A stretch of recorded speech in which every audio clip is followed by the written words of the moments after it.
결혼 준비를 한다 생각하면서 머리가 아프기 시작하잖아요. 이게 사실 생각해보면 우리가 관혼상제라고 네. 하는 게 인생에 있어서 굉장히 중요한 4가지 관문과 같은 건데 그만큼 일생에 흔치 않게 일어나고 더군다나 혼자 준비하는 것이 아니라 양쪽의 가문이 함께 움직이면서 이 집안의 하나의 경사를 만들어가는 과정이라 우리가 지금 사연에서 봤던 작은 색깔에서부터 시작해서 크게는 집을 구하는 문제, 또 혼수를 정하는 문제에 이르기까지 엄청난 시공간 속에 짧은 시간에 많은 결정을 해야 되거든요. 네. 근데 생각해보면 우리가 살아가면서 짧은 시간에 이렇게 많은 결정을 하는 경우가 흔치 않습니다.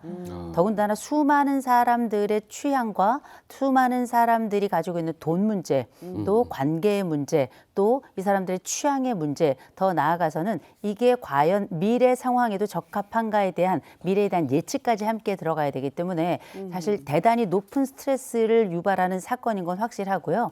이런 결정을 하는 과정이 단순히 하나의 사건으로만 터지는 게 아니라 그 전후로 대단히 누적된 사건들이 하나의 촉발점을 가지고 일종의 트리거가 됐을 가능성이 굉장히 높은데 사실 이런 문제로 싸우다가 결국 파혼하는 경우들도 사실 정말 많이 봤고요. 네. 더 나아가서는 파혼으로 끝나지 않고 나중에 고발고소로 이어지는 경우들도 꽤 있었기 때문에 이 부분에 있어서는 누구보다 천천히 그리고 무엇보다 조금 더 의미를 두고 상대방을 여유 있게 보는 과정이 중요할 겁니다. 네, 이 사연 같은 경우에는 방금 말씀해주신 트리거의 그 역할을 한복이 한 건데 실제로요 한복 문제나 뭐 양가 부모님의 의견 차이 때문에 갈등을 겪는 예비 부부가 정말 많다고 합니다.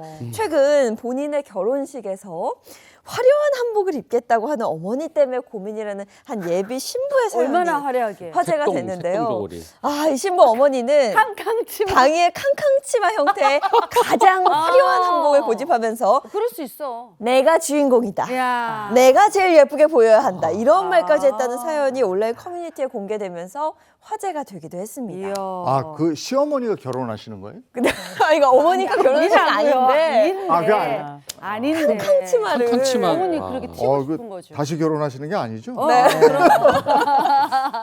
우리 사례로 돌아오면 네. 그 왜 이제 예전에는 다방 같은 데 가면 사람 기다리다가 이 성냥캡이 쌓기를 해요. 그렇죠. 오, 알죠. 이렇게 오, 하다가 네. 맨 마지막에 그거 하나 탁 올렸는데 이게 부라르 무너질 때 네.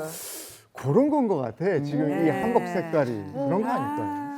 사실 한복이 뭐 이렇게 중요해가지고요. 맞아. 그것이 그러니까. 중요한데. 네. 생각해보면 아니 이 주인공이 누구냐 그냥 신랑 신부예요. 이 두 사람이지만 이 두 사람이 해야 되는 수많은 결정 중에는 그 마음까지 심지어 그 부모님들의 마음까지 헤아려야 하는 여러 어려움들이 있는 건데 이거야말로 이 부부 사이에 어쩌면 가장 어려운 시기에 이 사람이 나에게 어떤 태도를 보여주느냐라고 하는 이 사람의 이 여러 삶의 여정들을 지금의 순간에서 평가를 하게 되는 이게 불가피한 상황이 생긴 거거든요. 맞아요. 결국 이건 주도권 싸움이라고 봐야 되겠죠.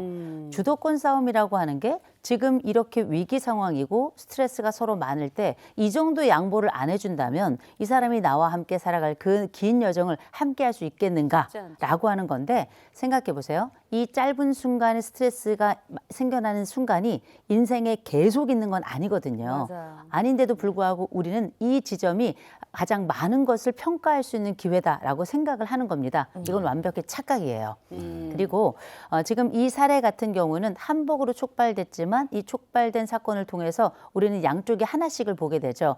아, 이 예비 신부 쪽에서는 제안할 수 있지만 이 제안이 아마 짧게 2번은 아니었을 것이다 라는 생각을 해보고 이 남자 측에서도 버럭 화를 낸 것도 있지만 더 중요한 건 연락을 끊었다는 거예요. 어떻게 보면은 우리가 받은 스트레스가 있다 하더라도 이런 일을 어떻게 그래도 끝까지 해나갈 것인가 이게 태도의 문제인데 그렇죠. 이런 태도의 문제가 결국은 최종적으로는 파국에 이르려면 안 되겠지만 그 과정에 이 사람들이 가지고 있는 나는 존중받지 못했어.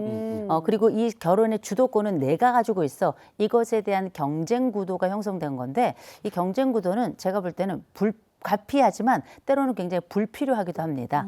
이때야말로 정말 잘 살펴주고 그야말로 한 발 뒤로 물러나야 될 때이기 때문에 제가 볼 때는 앞으로도 부모님 취향은 결혼식에 좀 빠졌으면 좋겠습니다. 네.